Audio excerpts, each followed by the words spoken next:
birakaze tora abari mu migambwe yose abari mu bwoko bwose abari mu madini yose yitwa Nahimana Dieudonné ku ikarata y'itora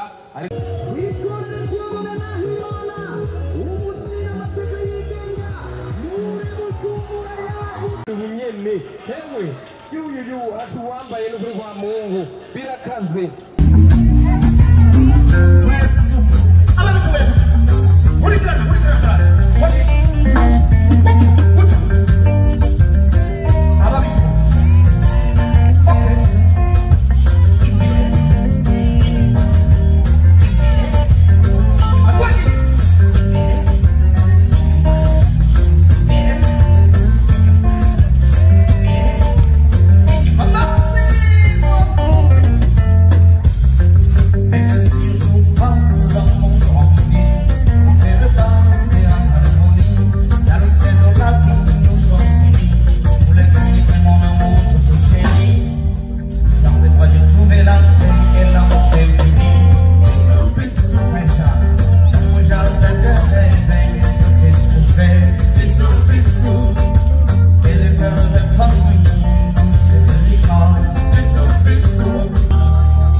nafashe ingingo muri iyi minsi yo kwemera kubaserukira mwebwe cyane cyane ugwaruka abatari mu migambwe kugira ngo ushobore kubaserukira mu nama nshinga amateka mushobore ku ijwi ryanyu rishobore gushika kure mu ngingo ziriko zirafatwa mu buzima bw'igihugu. Ababwiye nitwa Nahimana Dieudonné igitumya naraje ngaho bwa mbere igihe cya mbere yaje ngaho muri stade hari mwaka 2014 nzanye ugwaruka ruvuye guserukira Burundi muri ico gihe muri Brazil bari babaye bakabiri kw'isi yose umupira ihaganwa twagize twarikinye n'umugyonga hibubanza ngaha tubabwira amajambo y'ivyizigiro abo bajene barabaha intahe barababwira ingene mushobora kugira ivyizigiro vya kazoza mukabaho ubuzima bwiza.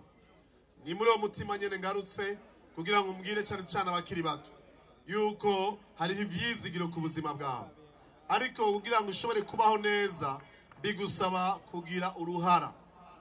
Ico gihe twaje dufite icivugo benshi mwari mukiri bato mu mwaka 2014 ariko twari dufite icivugo kivuga ngo Burundi ugwaruka turashoboye ufise uruhara. Gaswe namwe ko mukivyibuka mvuze ngo Burundi ugwaruka muce muvuga ngo turashoboye mubivuge nk'abashoboye nyene. Burundi ugwaruka hashoboye haba imbere gusa bari abinyuma n'abashefu baje kurorera ntaco bashoboye biragoye, ariko ukaba ushoboye uduze ubwo kwavuga ngo ndashoboye nanje.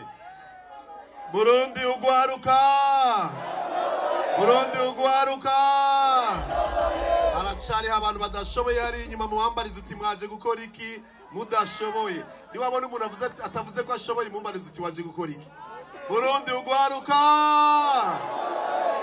Burundi ugwaruka. Rero icyatumye tuza ngaho nuko nahagurutse kugira ngo nitoze mu kibanza cy'umushinga amateka. Kubera iki? Ko twasanze ibintu bituma ugwaruka kumbura udatera imbere mu migambi yabo no gushika kure mu buzima bwabo. Usanga imigambi myinshi ifatwa n'ingingo nyinshi zifatwa mu buzima bw'igihugu batahadabo kwitwararika ivyo ugwaruka rukeneye cyangwa ivyo ariko baracamo. Simvuze ngo ni minsi yose, ariko kuva kera je name ndi mu bintu vy'ama association byo guharanira ingene ugwaruka gutera imbere, ariko nasanga kenshi hari ahantu twisanga mu ngingo ziko zirafatwa mu bantu badukurira mu burongozi bw'igihugu bibagiye ko ugwaruka ari zo nguvu za kino gihugu kandi bazoshoboza kino gihugu gutera imbere n'ingoga mu muvuduko unyarutse. Kugira rero ngo ugwaruka rushobore guterera muri iryo terambere rinyaruka bisaba yuko baba abantu bafise ijambo, bafise akaryo gushikiriza ivyiyumviro vyabo kandi bashobora kuronka akaryo ko gukora ibikorwa byo kwiteza imbere. Rero abantu benshi ngahi Bubanza murabizi kumbere bamwe muracari bato ariko twarabaye mu bihe by'intambara aho twabaye mu bihe aho abantu bapfa bazira ibyo batazi, bazira ubwoko, bazira intara, bazira ivyiyumviro vyabo vya politiki. Ugasanga bamwe babaye imfuvyi nkanje ko na jewe narabaye imfuvyi kubera intambara, nisanga ndi mu bibazo ndara mwibarabara ntagira homba, ariko byose nsanga vyavuye kubera ko uburyo bw'ingene intwaro yari itunganijwe muri kahise vyagiye bizana ibibazo, abantu bagacanamwe, abantu bakankana ataco bapfa, bagapfa ubusa. Ni ukuvuga umuntu akazira gusa uko yavutse, ari muri uyu muryango, ari muri ubwoko, yavutse yisanga kumbure ari muri uku kwemera, ugasanga ivyo bitumye umuntu ashobora kuhasiga ubuzima. Turagomba rero mwese dufatanije nkuko n'indongo z'igihugu zimaze igihe zibivuga, tuba abantu bakora ibisabwa kugira ngo intambara twabanye kuva mu myaka 60, 70, 80, 90 muri imyaka 2000 zizokwandike mu bitabo, ntizizosubire kutubako, ntizizoshikira abana bacu, ntibizoshikire abadukomoka ko bose. Tube mu gihugu ata muntu agifatishwe kumbure n'ugwiwe n'ingwara, atishwe n'ukubera ari uyu canke uriya. Tube mu gihugu aho abantu bakundana mu butandukane bwabo, abadahuje amadini, abadahuje ivyiyumviro vya politiki, bagashira inguvu hamwe bakubaka igihugu ciza aho bashobora kubaho baroraniwe. Ndagomba rero ngo muri kino gihe mukundora nukugira ngo mushobore kunyizera mu ntume ndabaserukire, tubandanye kubaka ubumwe muri kino gihugu no gushira inguvu hamwe kugira ngo abana bacu n'abuzukuru bacu ntibazoce mu byo twaciyemo, bazovyumve nk'umugani. Namangonda gutanga akarorero ngaha hafi yacu mu bihugu duhana imbibe, hari igihugu kitigeze kiba mu ntambara, atabwicanyi bwigeze bubamwe. Gushika n'uyu munsi twumva bavuga iby'ubwicanyi n'intambara, bo bavyumva mu makuru. Naragiye kuhagendera aho hantu, babwiye ingene abantu bicana, babwira ati barashaka kwicana ba mu gihugu kimwe, ari abantu bamwe batavyumva. Ico gihugu ni Tanzania. Igihugu nka Tanzania nta ntambara yigeze ibaho gushika uyu munsi, ntibigeze bagira amacakubiri, kandi bafise indimi nyinshi, ubwoko bwinshi, ariko barakundana, bagakorana, bagatera imbere. Mu bijanye no kubisikanya ku butegetsi barabikora neza, nta musi umwe turumva intambara harya mu gihugu ca Tanzania. Ejo bundi nari mu gihugu ca Ghana, baravuga bati inkuru z'ivy'intambara ntavyo tuzi kuva igihugu cabo kikukira kuri Kwame Nkrumah gushika uyu munsi. Nta musi n'umwe abavukanya abasangiye igihugu bigeze basubiranamwo bakagwana. Turetse kuja kure vyose aho hirya muri Kenya, ego harashobora kuba imivurungano gatoyi, ariko nta bantu basubiranamo ngo bicane nkuko twe twabibayemo. Turagomba rero yuko tubugwaruka urunganwe rushaje ruzana ivyiyumviro bishasha, tugakoresha ubwenge bwacu, inkomezi zacu, ubwenge Imana yaduhagira ngo tuba abantu bateye imbere bashobora kuzana impinduka muri ino si. Jewe navukiye navukiye i Muyinga, ariko nabaye imyaka myinshi ngaho i Burundi, i Bujumbura, nico gituma niko nditoza mu ntara ya Bujumbura. Ariko uravye ingene umuntu akura agaca mu buzima bugoye, hari igihe wibaza ngo ni umuvumo wakuguyeko. Je nkiri iwacu ruguru nibaza ko kubwo kuvukiraho navukiye, muryango navukiyemo, ntazopfa nteye imbere. Maze kuza i Bujumbura kubera intambara, nisanga mwibarabara ntagira ivyo mfungura, mara iminsi ntagira ivyo mfungura, amashuri arahagarara kubera intambara, ndaca mu ngorane, narinzi ko ataco nzosubira kuvamo. Ariko uyu munsi nimba mubona ngaha, nta muntu n'umwe yohagarara avuge ngo naje ngaha kubera ko ariwe yanterereye, ariwe yabikoze. Abantu banterereye n'abagenzi banje, abo nashoboye gufasha mu buryo bumwe canke ubundi. Ariko ibikorwa twe tubikora dukoresheje uburyo bwacu, nta buryo bwa leta burimwo, ntabwo bigeze baduha. Ariko abagenzi n'inshuti turashigikirana tugakora bino bikorwa. Uyu munsi ndashitse ahantu mvugani, ndiko ndabona indoto zanje narose kuva kera ndiko nazishikako, ariko vyansavye guca ahantu hatoroshe. Nimba jewe narahashitse uyu munsi, nshobora kuba mpagaze imbere yanyu uyu mwanya, na wewe urashobora gushika kure gusumba aho ngeze uyu munsi. Nimba ngenda hirya no hino kw'isi nigisha, abantu bakanyubaha, abantu bakanyumviriza, nkicara n'abakomeye kw'isi, nuko umunsi umwe natawe yuko umuntu Imana yamuremye imuhaye ubutunzi bwinshi, yabukoresheje neza, iyo abaye mu gihugu kimuha uburenganzira bwo guteza imbere ingabire n'ingabirane Imana yamuhaye, arashobora kuba udasanzwe uwo ari we wese. Nico gituma mu bikorwa nkora nitwareka cyane abana mwibarabara, ukubera ko wasanga abana babasuzuguye, abantu bababwira ngo mwebwe ngo muri bidoma ngure abana mwibarabara bakabita amazina yose, ariko Imana yaradushoboza baravanga abantu bakomeye, baratera imbere, baratera iteka igihugu. Narabwiye abagenda hirya no hino ku isi bagiye gukina, hari bamwe mu bana narindeze babiri bavuye muri ville muri Place de l'Indépendance Bujumbura baza kubana nanje, tuvuye muri Brazil mwaka 2014 ndabaronkera buruse yo kuza kwiga mu Bwongereza mu gisagara cyitwa Cambridge. Aragenda kwiga ari babiri, bariga hanyuma ngenda kubaramutsa mwaka 2015. Ico gihe murabizi yuko mu gisagara ca Bujumbura hari imivurungano, hari imeze nk'intambara ikiraba, byari bitameze neza. Ndabaraba turi Londres tuko turazunguruka, ndabaraba mu maso nababwira numviriza, muri abana banje narabareze kuva mukiri bato, umwakuze mwashitsi Buraya muri Bwongereza, mukaba mwifuza kuguma ngaha, jewe kuri ntashavu no bagirira mugabo igihe cyo gutaha cyari kigeze, amashuri mwarangije ne mutaha. Baranda mu maso arambarira ngo turatahana. Ndabaza kubera iki? Bavuga ngo ukuntu watureze n'ingene watwigishije, tudatashe ntituzoshobora kugira ico duterere kugira ngo igihugu cyacu gikire, cyangwa tugufashe nabi ko guri kurakora.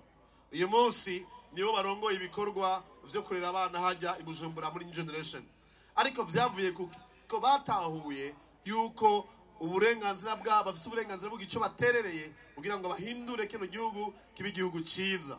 Nawe rero ushobora kuba uri mu bihe bitagenda bitameze neza uyu munsi, ushobora kuri kuraca mu ngorane, ariko nagomba kumbwira ngo n'ubuntu bw'Imana n'ubugira neza kw'Imana ntibihebure. Ejo uzoshobora kugushitsa ahantu incuro 10 harenza aho ngeze jewe uyu munsi mu myaka iri imbere, mu gihe wobabayeho ubuzima buzana n'Imana igomba ugakoresha ingabire Imana yaguhaye kugira ngo ushike kure. Icyo gituma mu bintu tuzoharanira cyane nimwatwizera mukadutora, nuko atamuntu asuzugurirwa icari, atamuntu asuzugurirwa kumbure ibyo afise cyangwa adafise, yuko asuzugurirwa gusa kumbure umuryango avamo cyangwa intara avamo, ariko umuntu wese igihugu kimuha akaryo ko ashobora gutera imbere. Nugiye ari yumva umenga agira apfe, umunsi akavyuka agira ati ndafise ivyizigiro byo gushobora kubaho neza, ashobora guteza imbere umuryango wanje. Numva nabaza ikibazo kimwe imbere yuko mbandanya, nabone ugwaruka gwishiga ni bande bizera ko hamwe no kwizera Imana mu myaka 10 iri imbere mushobora kwa mugeze ahantu kure hasumba aho ngeze uyu munsi. Muduze amaboko ndaho abizera ko Imana ibashoboza, yo bashoboza, mwikomera amashi. Kirico cyifuzo ndabifuriza. Imana ntiyakuremye ngo uwo gukurikira abandi, nta mwe Imana yaremye nk'uwinyongezo. Umuntu wese Imana yamuremye mwiyumviriye ko kugira ngo nawe atere imbere.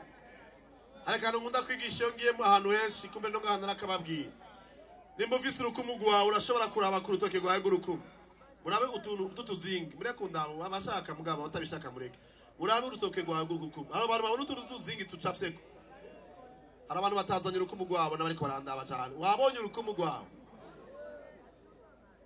Ni bande bafise karanga muntu nawe utabuyayizanye ngaha? Ni bande kwikaranga muntu yabo hateye ku rukumu? Kubera iki badusaba gutera kw'igikumu?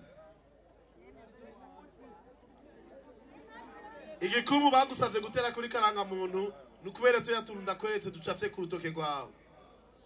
Subiramo turabo watubonye. Tujya ariko gutuma uzoshirako igikumu, ushirako igikumu kuri karanga muntu. Kubera iki? Kuko abahinga barazaravye basanga ku isi yose n'amahasa yavukiye umunsi umwe, tujya turi ku rutoke ngaha ntidushobora kuba ducafye ico kimwe. Mwumvige n'Imana ihambaye. Tujya ducafye ko tuzungurutse nga iwawe n'iwanje niwo muvukana ntidushobora gusa. Icyo gituma kugira ngo terako karanga muntu ku rukumu rwawe, kugira ngo nihagira uza kubesha ngo iyo karanga muntu nigwiwe. Urazi ngene bacabigira? Mugiye muri polisi baca bazana karanga muntu, bagaca bazana urupapuro rwera, bagaca bavuga bati naho musa mu maso tera urukumu rwanyu turaba, gatera urukumu rundi naho gatera urukumu iruhande, bagaca bazana urugagamisha, bagaca baraba tujya tuzingi ducafye ku rukumu, baca babona uwo dusa n'uwo turi kuri karanga muntu, urya bagaca mbwira turi kurabesha karanga muntu sigwaho. Mwumva ingene Imana igukunda. Ndabira uwo muntu yashavuye ari ruhande yawe mbwira uti naho mbona hano ntitwaciye mu iforoma imwe mubwire ntitwaciye mu iforoma imwe Imana yaranyiyumvire ko jenyene kutamubwira mbere inkuru nziza nari nagufitiye ngaho imbere ko mbanda kwisi nzima yaba umwana w'umutunzi wa mbere kwisi yaba umwana w'umuntu akomeye atwara igihugu nta n'umwe Imana yaremye ngo abinyongezo canke yo gusubirira wewe uri umwe kwisi yisa mu gihe cawe gushika umunsi uzopfa ngaho ukava ngaha mw'isi uri umuntu udasanzwe rero Imana yagushyizemo ubutunzi abantu bose kwisi bakeneye ingabire z'abandi bazimenya ukazikoresha mwabonye Bifesi ngaho mwibaze iyo Bifesi ataririmba tuba twarahombye sivyo ariko ingabire yiwe uyu munsi yashobora kutunezereza kubera ko yamenye ingabire Imana yamuhaye arayikoresha umwe wese harabandi gukina umupira je murumva ko mfise ingabire kwigisha sivyo je ndazi kwigisha ni ingabire Imana yampaye ndagomba rero yuko banyabubanzi mu buryo igihugu gitunganijwe umuntu wese ahabwa agaciro atamuntu ngasuzugurwa ngasuzugurirwe aho yavukiye ko afise amafaranga cyangwa atayafise ko yize amashuri menshi cyangwa atize menshi ko wasuzugurwe kubera ko afise ivyiyumviro bicanke biriya ariko umuntu wese ahabwe agaciro bivanye n'ingene Imana yamuremye ikindi gihambaye tugomba kuzoshimikira ko nimwe atwizera mukadutora nuko tugomba yuko mu bijanye n'ivy'uburongozi bw'igihugu dushira imbere ko abantu babaho neza imigambi y'igihugu itogwa ishire imbere umurundi n'umurundi kazi wese hari gihe uyu munsi usanga abantu bamwe gusa bari mu bijanye n'ivy'uburongozi aribo biyumvirwa ko cyane imbere yuko biyumvira ku muntu mutoyi aba ngaha muri iyi misozi yo ngaha ibubanza hari gihe usanga biyumvira abize gusa ugasanga kumure abatize barabuza bashobora kubaserukira canke ugasanga haje imbere ivyiyumviro vy'abari mu migambwe gusa kandi hari abantu badashobora kuja mu migambwe kandi atari kosa kutaja mu migambwe cyo gituma ibwirizwa shingiro ingingo ya 13 rivuga ko umurundi wese adakwiye gukumigwa mu bijanye n'ivy'intwaro baravye igitsina ubwoko idini giwe ahava umurundi wese afise uburenganzira nawe wiyubishaka bari gutwara dosi kwitoza nk'uko kwihanje nta ukubuza igihe atara amategeko canke atakosa bakoze ngo buri muri prison turagomba rero ko imigambi ifatwa haba kwiyumvira neza y'umwe wese muri mwebwe tuvuze neza y'umuntu no kwiyumvira ibintu ngenderwako ingene abantu bafungura neza turaba abantu ku munsi mufungura gatatu ku munsi muduza amaboko mu gitondo mufungura mbere ko muja ku kazi saa sita no ku mugoroba abafungura gatatu ku munsi turabigere mu ngano mwabonye abantu bafungura gatatu ku munsi ngene bangana ni mwebwe mwadugije amaboko ndasubiye kubaza umuntu afungura mu gitondo mbere ko aja ku kazi canke ku ishure saa sita no ku mugoroba duze ukuboko turara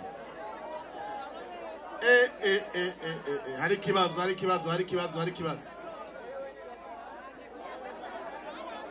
okay sawa turabirengani ariko ni vyiza ko imigambi yose ikorwa ituma umuntu ashobora gufungura neza agafungura imuhagije kugira ngo ashobore kugira ingufu yo guteza imbere igihugu cyane cyane abana batowe imbere yuko baja ku ishuri kugira ngo bagire ubwenge mu gihugu dushobora kurima kuva mu majaruguru n'amajepfo y'igihugu turavye ingufu zidufise twari dukwiye kuba turonka ivyo dufungura n'ivyo dusigaza tukabitwara ku masoko abakongomani bakatugurira tukaronka amafaranga y'abanyamahanga kugira ngo dushobore kuza kurangura ivyo tudashobora kwimburira ngaho iwacu rero ni vyiza ko twiyumvira twese sivuze ngo nikosa ry'abari mu burongozi bw'igihugu ni bijanye n'ingene twakuze kahise ingene twiyumvira ni bande bibaza ko gufungura gatatu ku munsi ku barundi n'abarundi kazi ari ikintu ciza muduza amaboko turaha ko ari ikintu ciza two kwifuza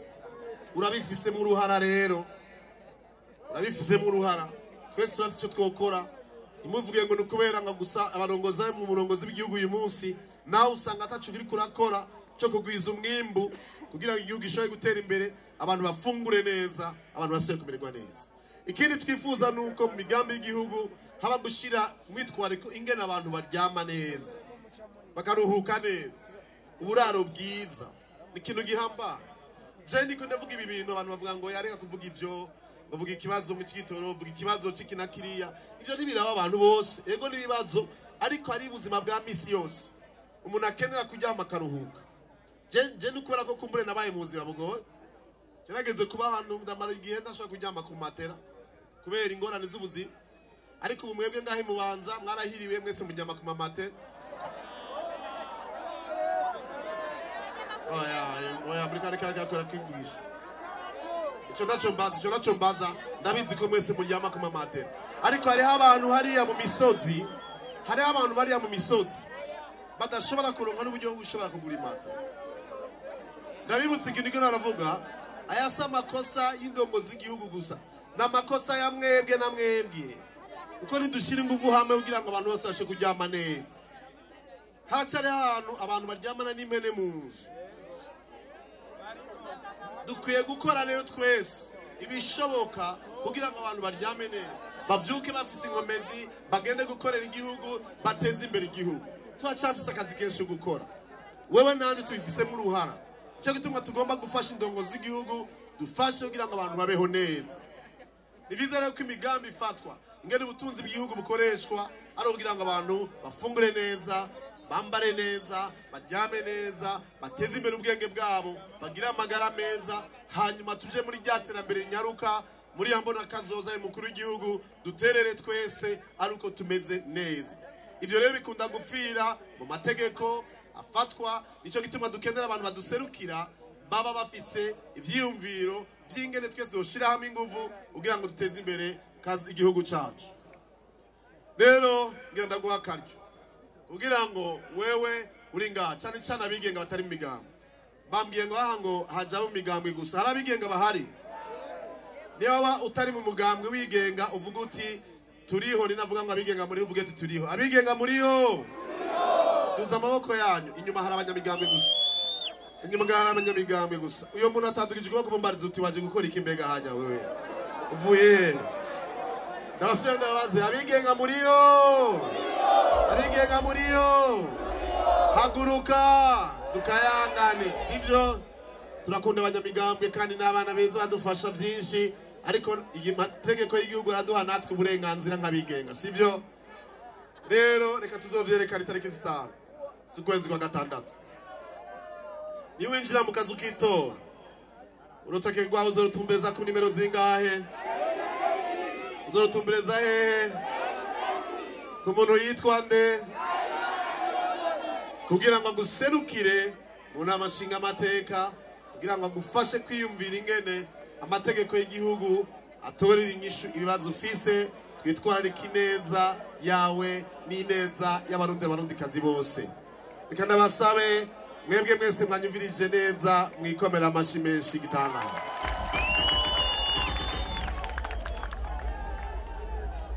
Ndarangije ijambo ryanje na refisi. Nizere ko ata muntu yashavuye. Mbonye umuntu ashavuye iruhande ya mumbarizo tushavujwe ni. Ujya muntu ashavuye mumbarizo tushavujwe ni. Twaje kunezerwa, turi mu gihugu kirimo amahoro n'umutekano n'umwidegemvyo. Dushimira cyane amaronde y'amahoro, ariko kandi turi mu gihe cyo kwidegemvya.